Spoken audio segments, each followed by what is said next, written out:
Sir පේනවාද ඉස්සරහින් ගොඩබිමක්? ඔය පේන්නේ එංගලන්තය.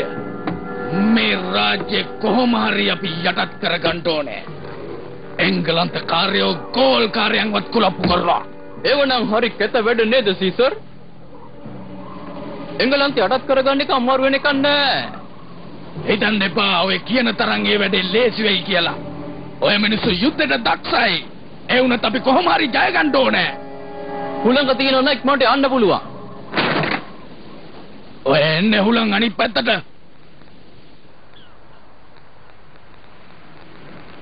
මාළු අල්ලන්න ආව වෙන්න බෑ. මොකක් හරි අප්සෙට් එකක් තියෙනවා. ඒක තමයි මාත් හිතුවේ. හිත ඉඳලා හරියන්නේ නැහැ. අපි ගිහිල්ලා කියමු.